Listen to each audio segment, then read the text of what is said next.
بيجمعنا على الحب والخير والسلام.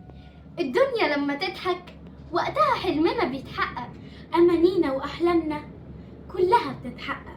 نمد إيدينا لرب العالمين، نطلب منه من غير خجل أو خوف.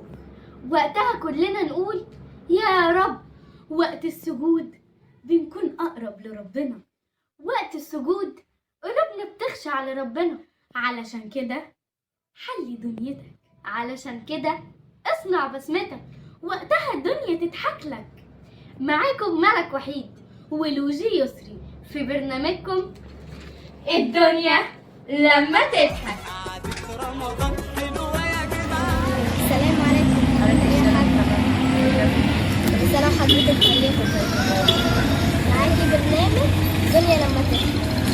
ممكن نصور مع حضرتك حلقة مذاعة؟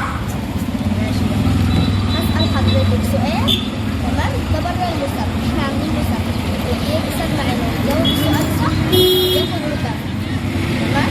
بس أنا عايزة أسأل حضرتك سؤال خارج المسابقة، ينفع؟ السؤال هو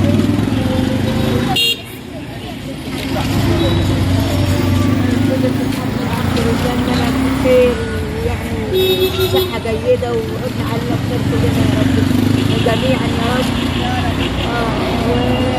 ونتمنى ان الناس كلها تبقى سعيدة.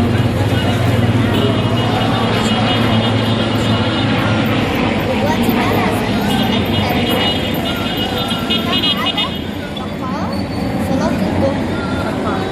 شاطرة يا حاجة.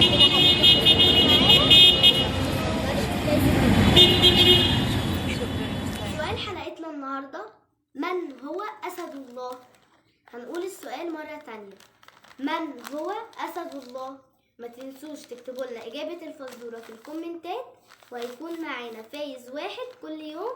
كل سنة وانتم طيبين ورمضان كريم.